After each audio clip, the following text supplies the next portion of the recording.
right, let's see. All right, let me know. Are you guys still here? I think I think I have the sound figured out now. So let me know if you guys can hear me now. All right, okay, so no sound on either. Okay, better. So, okay, good, you guys. So Libby says we are better. So you can hear me now? Good. Kristen says she can hear me. Okay, good. I think I just hit my sound thing and the whole thing kind of went off. I think I unplugged it. Okay, so thank you again, you guys. I appreciate it. So, all right, we are working on the fabric-only scissors again, you guys. All right, great. I would have never known if you guys didn't tell me, so thank you guys. Perfect. I dropped my keyboard on the sound thing, and then it just all disappeared. Okay. Well, here we are. We are working on the embroidery of the month, and I am going to go through the French knots, but I'll show you the 3 things you might be doing wrong when you're doing a French knot. So what I'm going to do first is I'm going to grab my celery. So celery is the color of these French knots. Okay, good. All right, good. I'm glad everyone can hear now. That was very much my fault over here. All right. First, I'm going to just get my little 24-inch bit or so. And I'm going to split this into 3 strands. So I'm going to pull the 3 strands out one by one. I'm going to let it bunch up behind me. And then it just kind of releases when I get that piece all the way out. Okay, 3. There we go. All right, I can sit over here. We'll run it through the thread conditioner again, just because I'm on a thread conditioner kick.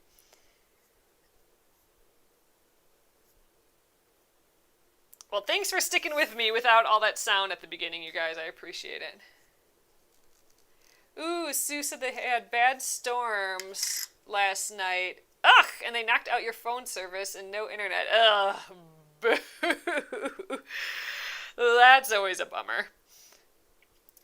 Because at least on a power outage, you can be like, oh, but I have my phone and I can have internet at least on the phone, but that's a bummer. Well, happy to have you here tonight, Sue. I'm using that Rainfall thread conditioner by Wisecraft Handmade again. I think this is proven to be my favorite, the Rainfall one. All right, that's just putting like a wax on here. Okay.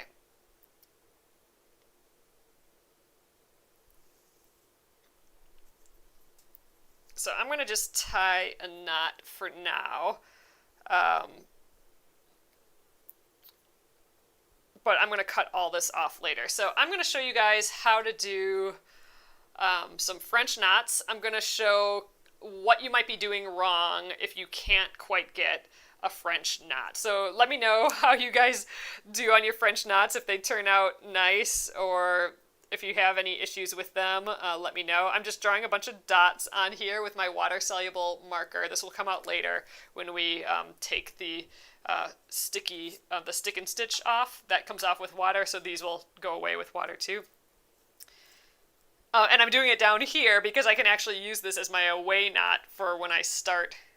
I don't need an away knot for there really, but it could be an away knot for when I do the actual French knot. So, all right, I'm just going to start here. Okay, so this is a French knot. So here is the dot. So that's the same as like one of these dots or something. I want to do French knots in all of these little dots here. So I'm going to pretend that this is one of those dots. I come up on one side of the dot.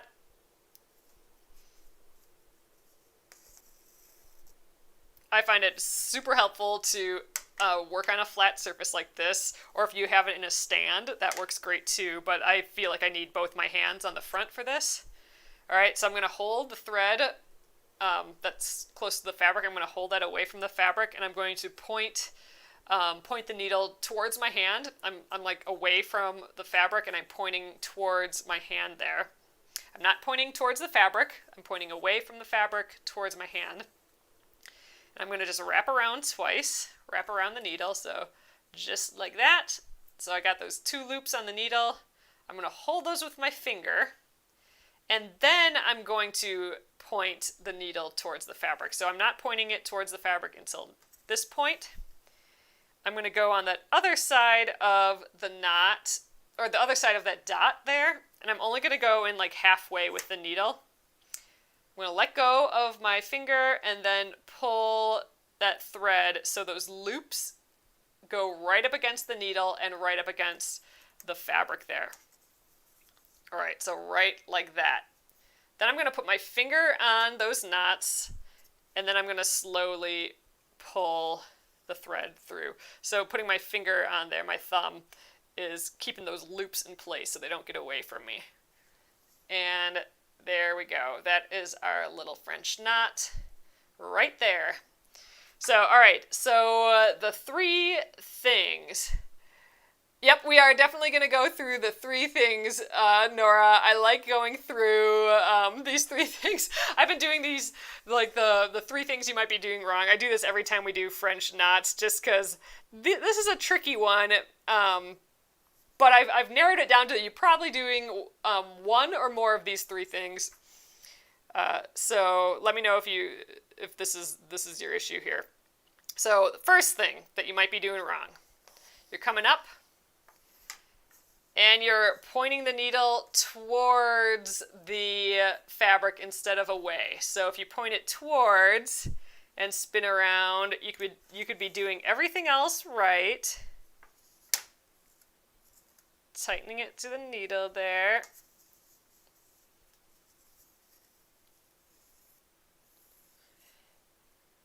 All right, but if you are pointing your needle towards it, all you're going to end up with is just like a little stitch here. It's not a knot or anything. It's just like, I mean, I can pull it out. It is just literally a tiny stitch.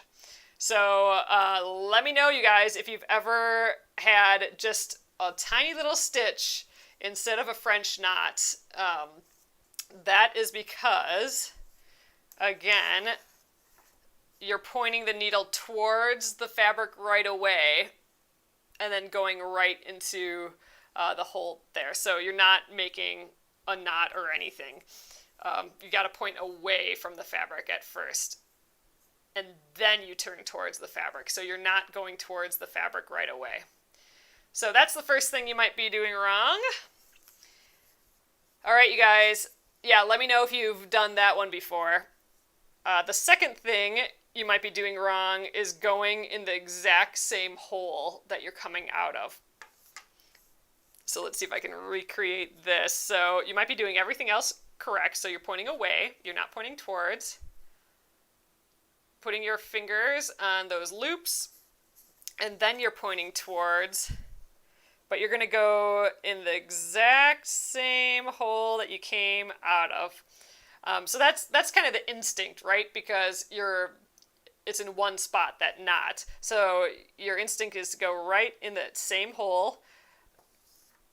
So let's do the rest of it. See if I can get this to do this. All right. So if you go in that exact same hole, you risk the knot being pulled right through. So there we did it. Now my knot is sitting on the back here. You know, I'm not going to be able to get that out. Now I have a knot in my thread, and I've gone through my fabric. So that's no good. Oh, Arloa says that. Arloa and Joan, Kathy, they've all done this, done the stitch thing. But yeah, so here's the second thing, going in the exact same hole. So how I avoid that is I start the knot on one side and I finish it on the other side of the circle, or of the dot there, because then look at all these stitches that are in between those two holes. I'm not going to be able to pull that through without breaking the fabric, which would be pretty difficult. So that's what I do to counteract. So instead of coming up right in the exact middle, I'll come on one side and end on the other side. So that's my plan to counteract that. So I'm going to come in one side of this dot, point away from the fabric, fingers on, and when I go back, I'm going on the other side of that dot. So just like that. So I'm kind of crossing over my dot. Then we're going to pull it tight there.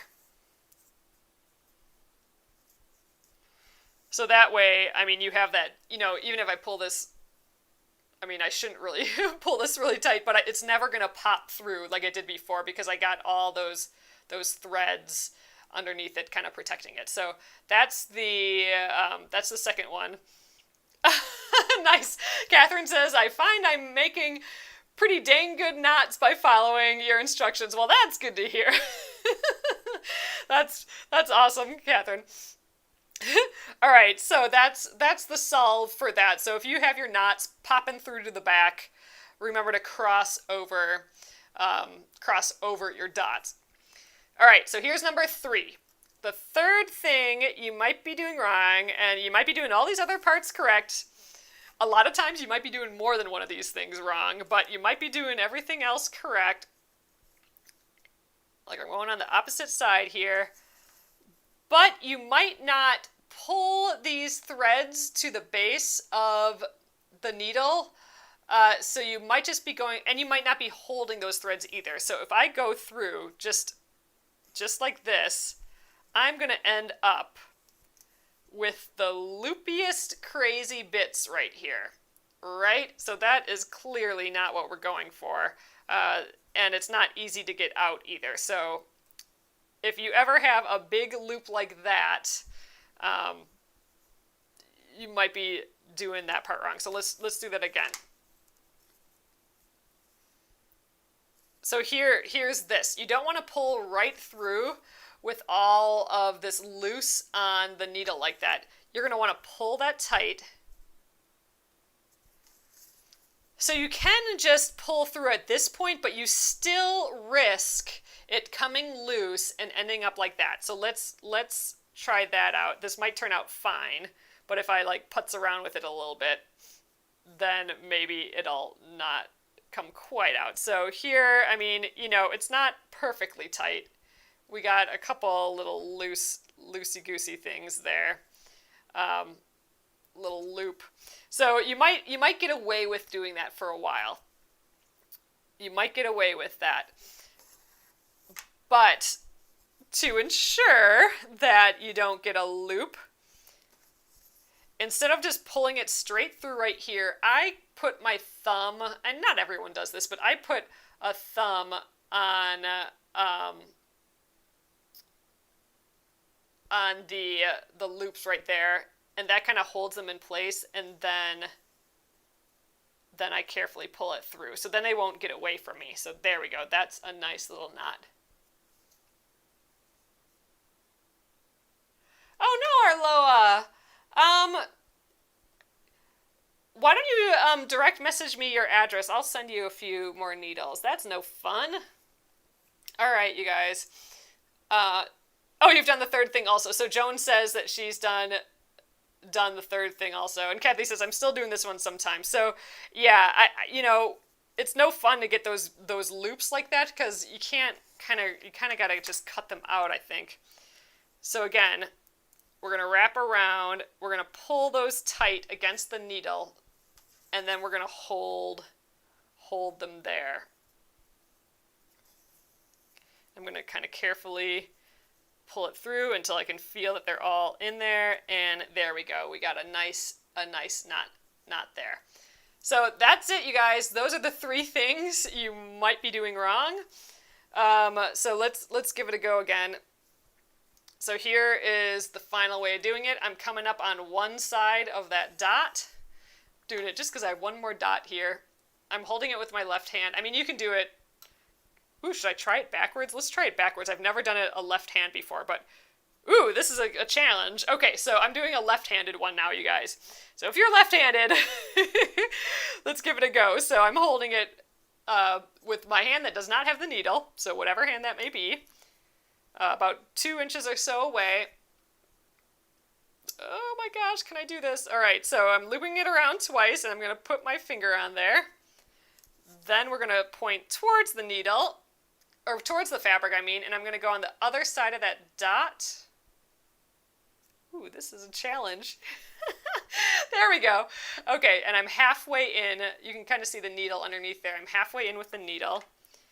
Let's pull the thread close to, so it's against the needle and against the fabric. Okay, and then I use this thumb. Oh wait, no, then I'm using this thumb. And let's pull it through with my left hand here. See if I can do it. There we go. There's my my left-handed French knot. All right, you guys. So that's it. Those are the 3 things you might be struggling with the French knots. Oop, and I caught a piece of other fabric here. All right, thread here.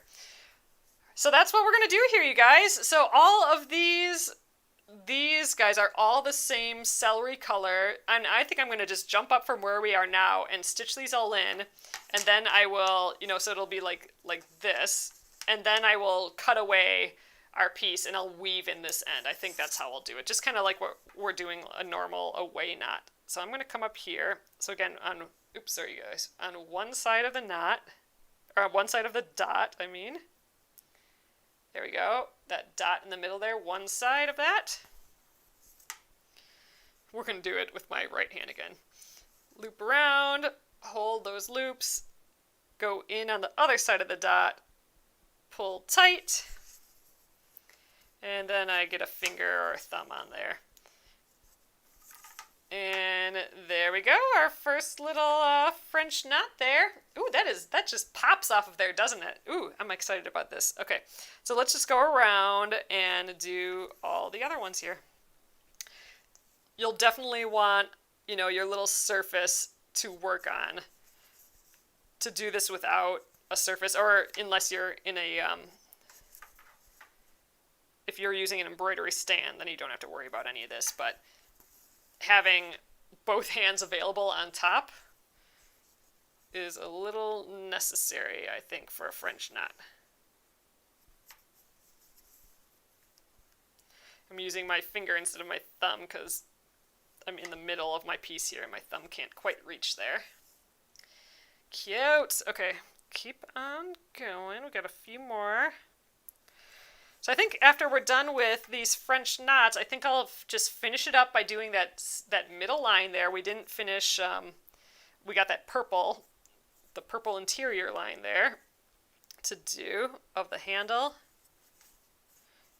And then I think we'll work on this ribbon and the scissors a little bit more.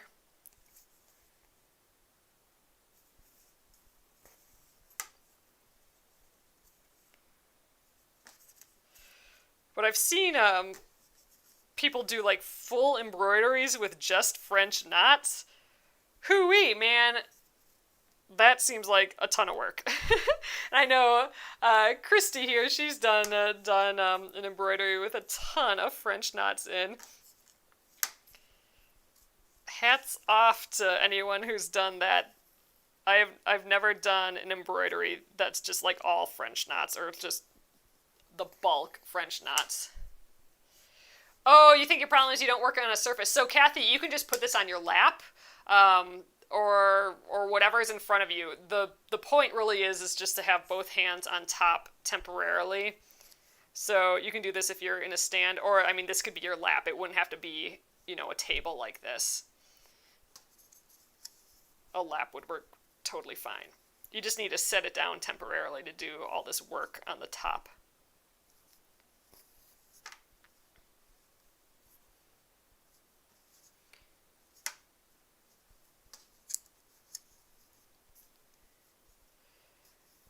Colleen says chain stitch is my favorite stitch. It goes so fast. That's actually one of my most favorite stitches as well, and I think it's because it reminds me of a crochet chain stitch. I mean, they look identical, which I think is just so fun, and I love crocheting so much. Like, it's so relaxing. So any reminder of that I really love. But yeah, chain stitch, when you can use that sewing method where you're going in and out at the same motion. Ooh, I love that. For sure.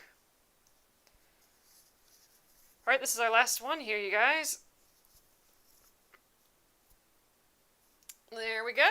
All our little French knots. I think those are pretty in the green like that. I didn't miss any, did I? Nope, we are fine. Okay, I'm going to weave in this end to some of the backs of these stitches here. 3 times. And then we'll trim out all of these guys here and weave in our beginning bit there. All right, so yeah, I'm going to just actually snip right here. I actually might just snip in the backs of all these, and then I should be able to just kind of lift them out, I suspect. And they'll leave some holes, but I'm not too worried about that because when I pull, or when I wet this down, when we're done, that should all, I'm hoping they just kind of all kind of go together again. Ooh, that one's tough because that's the one that I had that knot go to the back. Where is that one?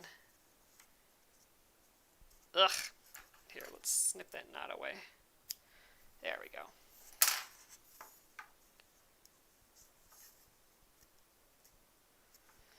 Okay, and then we got the little bit right there. There we go. All right. Next up, let's just finish off that purple in the handle there. I have some purple on deck here, it looks like. So this is the 3 strands. Let's do Earl Grey. Give one of these other ones a chance. Well, it does look like I used it quite a bit already.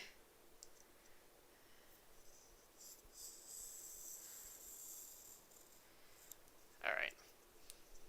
Ooh, this one smells good too. Ugh, yep, they're all nice. Oh, it looks like freckles. Yep, we got a few little freckles down here.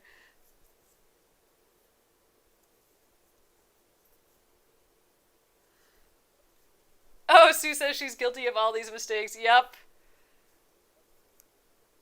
Yep, I sure have too. For sure.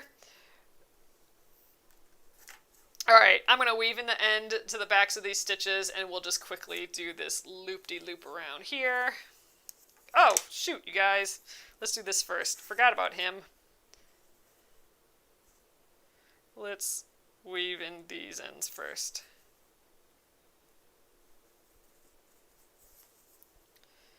One, 2, 3. Alright. There we go. We can trim all these little fuzzles too if they're in our way. Alright, back at it.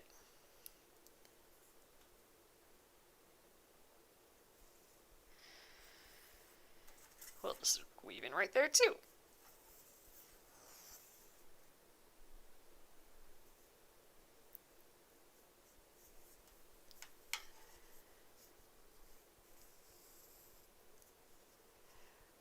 Good. Christy is figuring out her landscape embroidery. Oh, good. I'm glad you're figuring it out. That's awesome. Oh, is there a trick to pulling floss out of the skein? Yes, it's going one at a time. If you attempt to do more than one at a time, that's when it gets into a tangled mess. So I'll go over that again when I once I'm doing that with another piece of thread here. We'll definitely need more for the green, so maybe I'll just do some of that already for the green ribbon.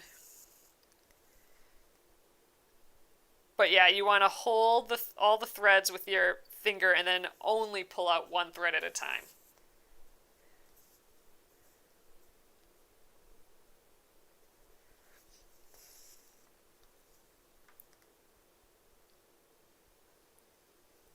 I'm gonna just lift this up a little. Oops, sorry you guys. All right, I'm gonna just go through this little back stitch here, so you can kind of see the whole piece here. We're just going around this inside little bit, and then this handle will be done. We have ways to go yet. So we're going to actually work on this since we just started on Wednesday. We're going to do at least Monday and Tuesday on this. So we have till Friday. So we kind of, it's a silly month this month. We're off our normal schedule. First of all, the month blended in with June, so our first week was kind of goofy. Then we had the Aurifil block of the month, which was my block. So we started that right when it was released. Usually we wait a week or so. So we started this in the middle of the week instead of at the beginning of the week. So we're a little goofy and off this week. So, and then next week we kind of have almost an extra week. Although we didn't do any Splendid Sampler this month. Oh, you mean from the labels on the skein without dismantling. So you should be able to, let's see, I think it's if you pull from the large end. I'm going to have to try that. I haven't tried that with my floss yet. I think it's if you pull from the large end. I can't quite remember. I have one more skein that I need to use for this. I'll give it a try here. There is a trick. I think if you pull from the large end, I'll have to see. And it might be a little bit different with these smaller skeins. So I'll have to play around with that. I always just pull the labels off, and then they end up in my bin that I turn into little pom-poms. So I don't think of that as much, but yeah, I'll give it a try here. Oh, thanks, Catherine. Yeah, I like that all these flowers I kind of mashed into this handle. I think it's kind of fun.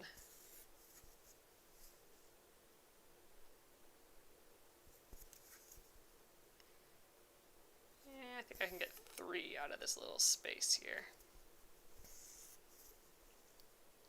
There, this is looking colorful and lovely and sweet. I'm excited for this handle. This would have been really fun with different colors too. Let me know if you guys are doing different colors for the handle. Like this would be great, and like all blues would be really pretty. I mean, you know, bright oranges and yellows would be fun. All right, let's weave in this end.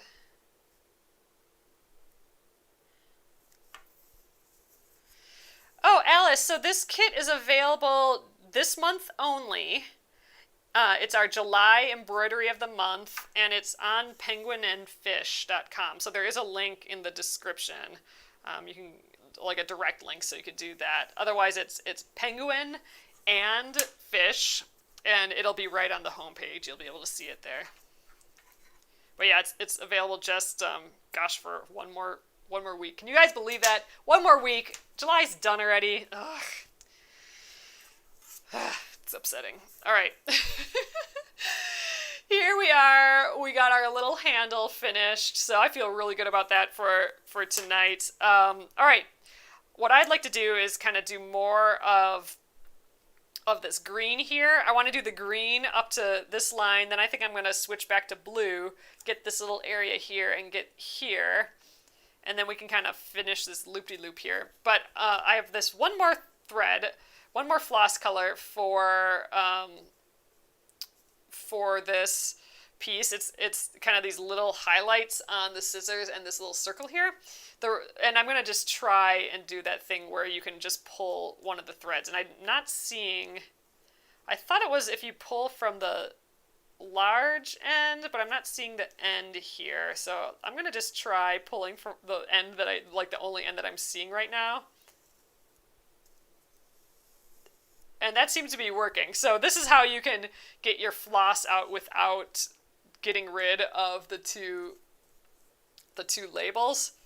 So I pulled it from the small one, and these are mini skeins, so they're my pocket skeins, so they're actually half the size of normal thread skeins. And I pulled it on the bit that was at the large one, but I don't know, maybe it works on both sides. But so I just grabbed it and I'm just pulling it gently out of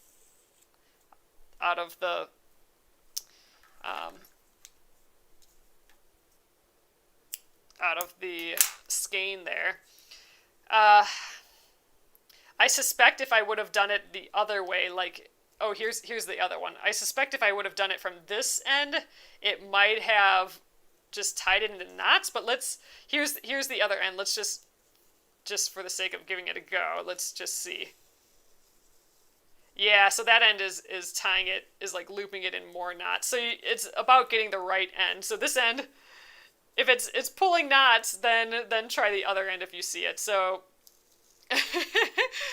my first try worked, the second didn't. So one way you should be able to pull it just fine, and the other way not. So maybe that's a good enough way of knowing, like, if it's feeling like it's getting caught, then try the other end. But like I said, I just kind of take it all out anyway. All right, I'm going to actually save this too for later, because I am going to stitch that green first. Oh, Alice, you're so sweet. Thank you. Now this feels like I've waxed it already, so I suspect maybe I did. So I'm going to just get going.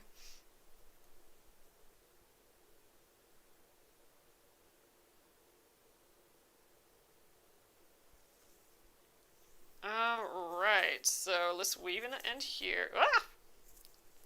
Got attacked by my fabric there.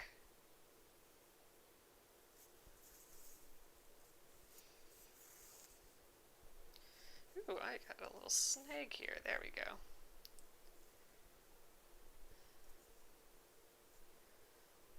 Okay, 2.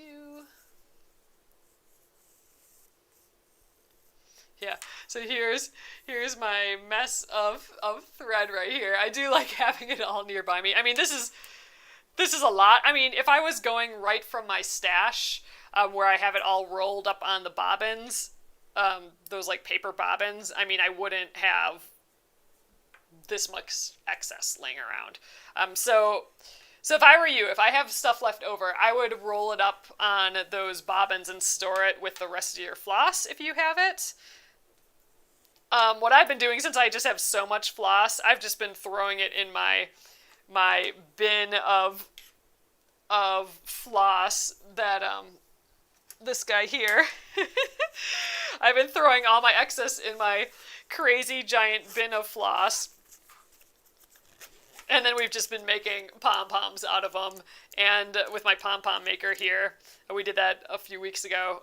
Or I actually use some of this yet, so if I'm working on just a smaller project, I'll dig around in here and find something. It's kind of like a scrap bin of fabric. I mean, I could wind it all onto bobbins, but, you know, I even save like these little bits. I just throw them in there. So I do actually sometimes wind it onto bobbins, but I use these colors so much that I don't keep winding the same color on top of each other. The bobbins are just kind of for like my stash of like all my variegated floss and just all the ones I'm being a little bit more precious with, I guess. Oops. Man, I'm getting all knotted up here.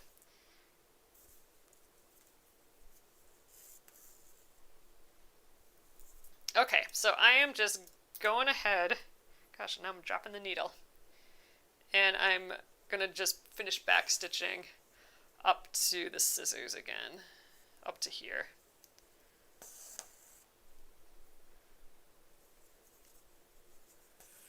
Ooh, Christy says I'm doing sunflowers in the handle. Ooh, that's exciting. So are you doing, just as a guess, are you doing like bright yellow or like yellow oranges with like maybe black or brown centers? That would be my guess for a sunflower. That sounds awfully pretty. Ooh, okay, I really like that actually. Oh, Kathy says, I'm a paper bobbin and split ring person, but I'm also someone who, loses things, and the split ring helps me. Oh, okay, that's smart. So, that's a great idea for projects, Kathy. So what you could do, so Kathy's saying, like, she winds it onto paper bobbins. So those are those, bobbins that are about this big, and you just wind them around and around. I suspect that's what she's talking about, like just those traditional ones that fit in those little cases. They all have that hole in the top, and if they don't, you can punch a hole in.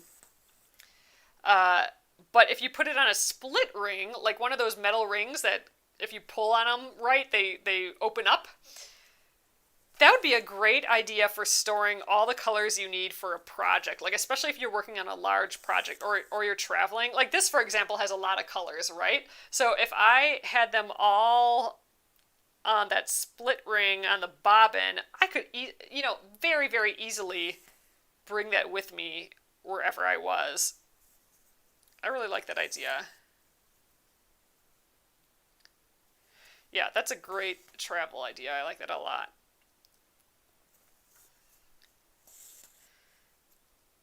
Then you can just grab and it's all right there. You don't have to dig around in anything.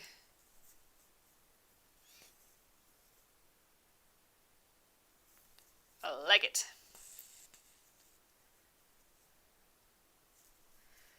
Yeah, so...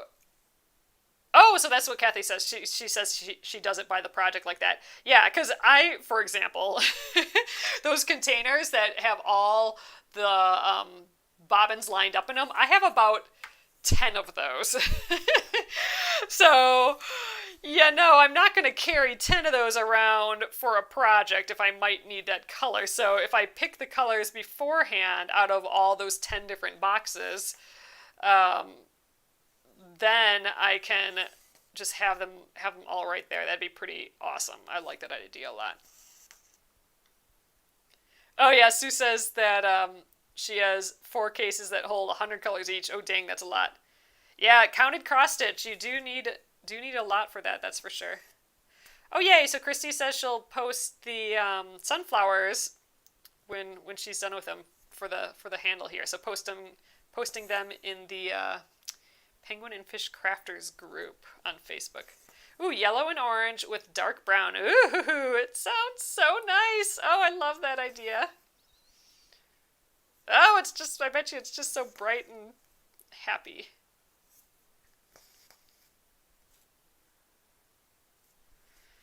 Alright, so I'm going to just do these last 2 stitches here, and then I'm going to switch back to the blue just to get this little tip here, and then we'll just continue here. Because now I have stitches to weave into the backs of versus me just jumping around, I guess is my thought on that. It's pretty from the back. You get a sense of all the colors here.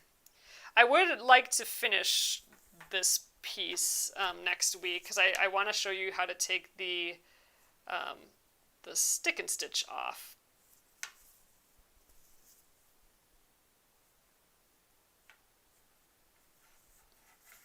Alright, there we go. Add it to our crazy pile right here. Alright, I said I was going to do this blue. Alright, we got some hanging out here. I don't think this feels waxed, but let's just give it a go.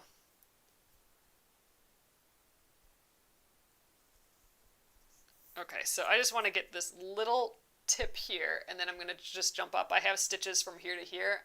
They're hard to see, but I'm going to just kind of continue there. And then actually we're done with this blue at that point. Yeah, that's it for that blue. Cool. Yay! It's always fun to finish up a color.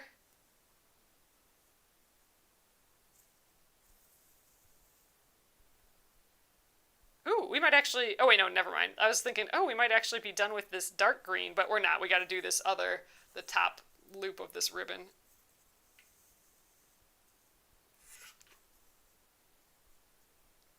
Okay, I think I'm a little off. Let's just go right back up there. Okay, get this in a few stitches. This little pointy tip here.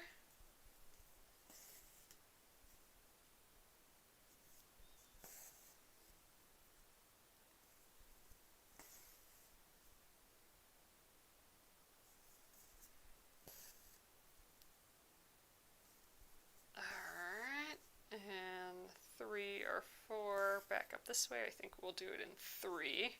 I'm trying to kind of, when I'm assessing how many stitches, I'm just kind of dividing the space in my head by how many stitches. So like I could do 2. Actually, I might just do 2 here, but I could split it out to 3 and they'd be smaller stitches. So I'm just kind of trying to assess, okay, do I want to do bigger stitches with, you know, that'll be like the less amount of stitches, or do I want smaller stitches? And whichever one feels like the right size of stitch, I'll go with that.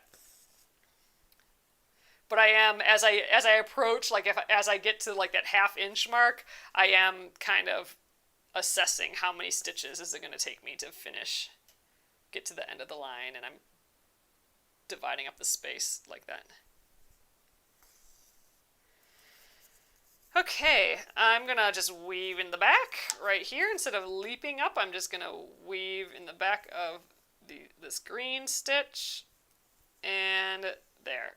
Now I don't have a big leap there. Now I'll continue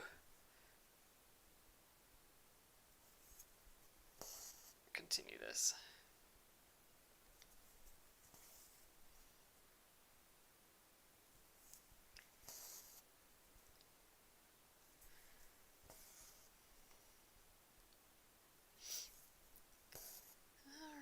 I hope we have enough floss to get that whole other edge of the scissors there. That'd be a bummer to get a new thing of floss, although I'm looking at the floss now and I'm not too hopeful.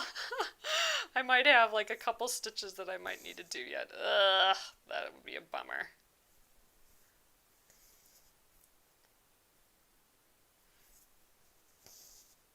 We'll see how we do. Start at the point here. I think I'm going to make my stitches a little bit bigger. Maybe we'll get there with less floss. I don't know.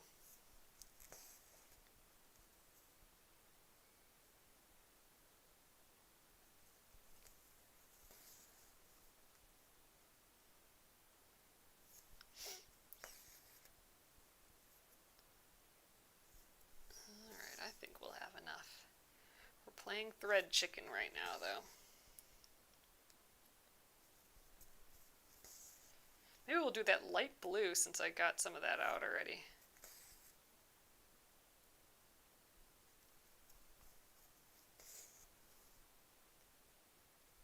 Winter Morning is what that light blue is called.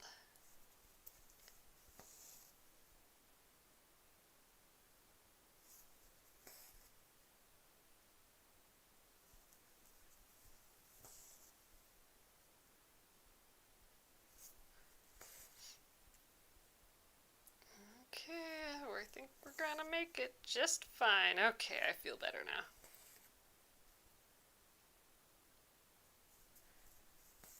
Hi Terry, thanks for joining us.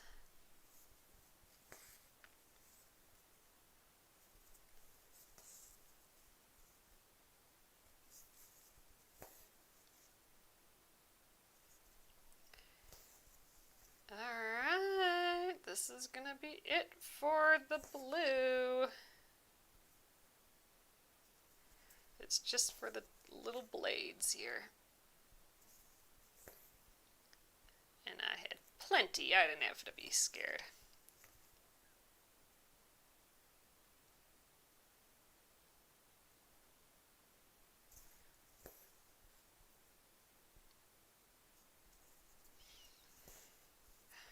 All right, there we are. Let's weave in those ends. going to try and get a little bit of that light blue, and then we'll have all the colors in the piece at least. We'll have used all the thread.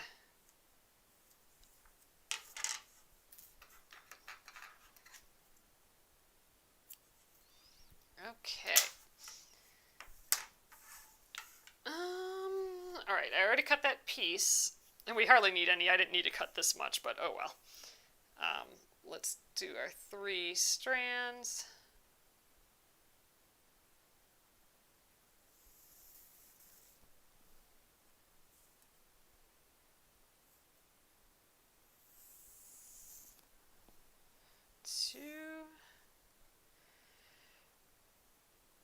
Paula, yes. So Paula asked, did I have to come up with all the floss names? I did. And it's it was harder than it seems. They all were just ending up being like food names. I'm like, I can't have all these be food. So it did actually take quite a bit of thinking. All right, let's use the thread conditioner. That's why I have it here. It's nice.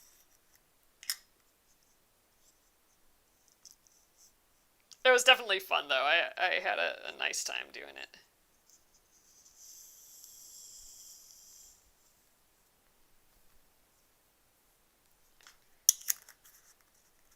Yep, so this one is Winter Morning. It's kind of an icy looking blue. Okay, so I think I'm kind of mapping this out in my head. I think I'm going to do this little tiny bit here, then I'm going to travel up this green and blue, and then do this line here, and then do the line here, and then I'm going to jump to this circle. So I always kind of like mapping it out so I'm not leaping all over the place. So I think that's the plan. Ooh, this is pretty with that other blue.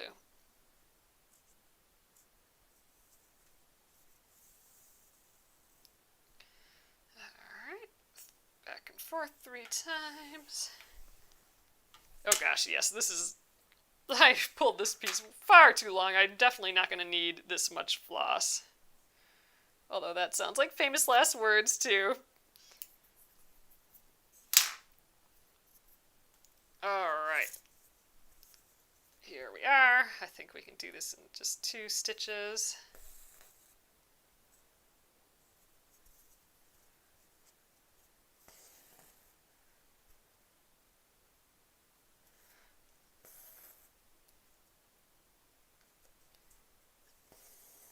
Alright, so I'm going to travel up the green and the blue. So I'm just going to go up here. And a little bit this way. This is, again, so I don't have just giant jumps all over my fabric. Like, it's looking pretty nice and clean on the back still. There. Now we'll get this little shiny, sharp edge. That's what we're stitching now.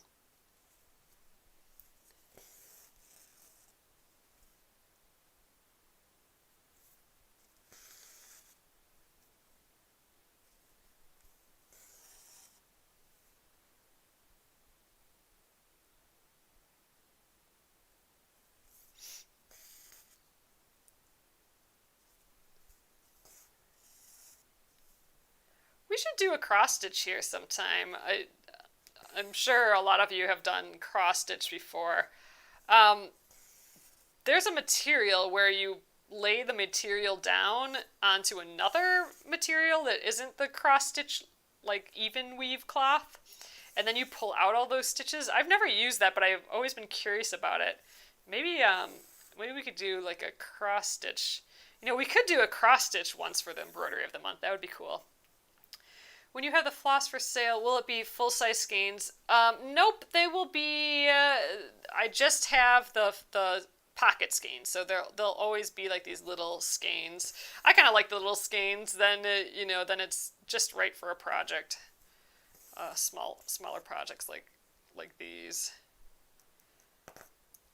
And right now, I'll just have them as the full group, but I might have, like if you want several, yeah, waistcloth, that's what it's called, Julian.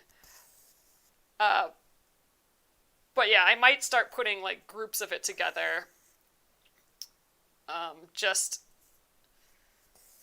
so if you wanted to just get a few and not the whole collection. I'm hoping to get that up in the shop soon too.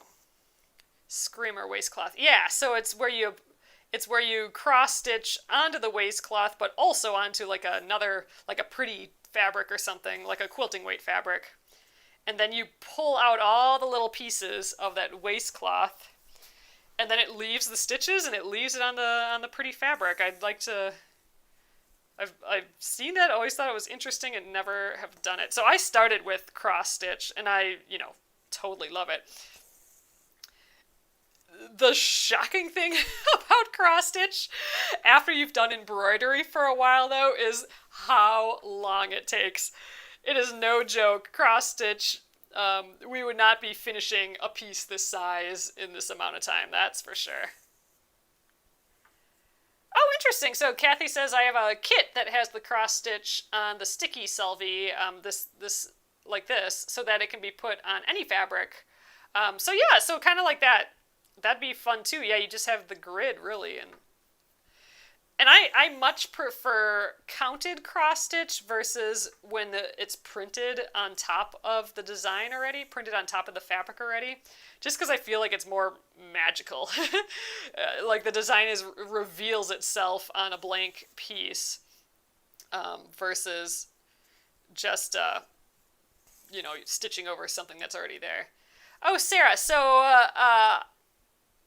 I have a link to this project in the description. So it's penguin and fish. So all one word, A-N-D for and. So penguinandfish.com is my website. And there's a link we have a whole pile of kits. We have patterns. And this is our embroidery of the month. It is just available through July here. And I am hoping to get more supplies up. Oh, and we still have our fabric-only mug, too. So this is our first mug. I'm hoping to do a whole pile more, though, because it is really just bright and sunny, and I just really like it. So we have our mug available then, too.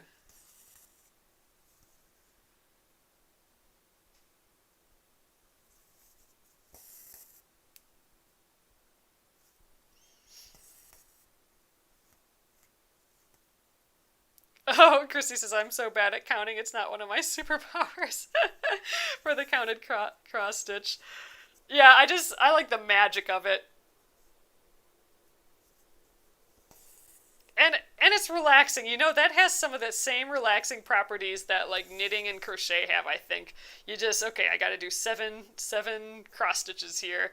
And I love doing just one color at a time, so like it reveals, it's kind of like screen printing. Like you're only printing the one color first and it looks crazy. Like a whole just pile of what is this? And then you print the next color on top of it, and then the next color on top of that, and all of a sudden you got a whole design revealed, and that's kind of how counted cross stitches. Oh, the outlines, the blue here. Oh, you guys, I stitched in a little fuzzle from the edge of my fabric here. The dark lines here are the denim wash is the color.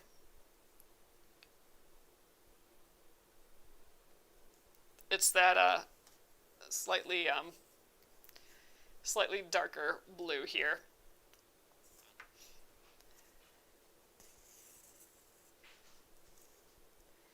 Alright, I think 2 more little stitches and we will be done with...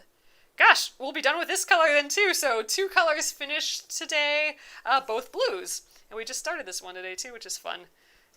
And I think we will call it after I weave in these ends.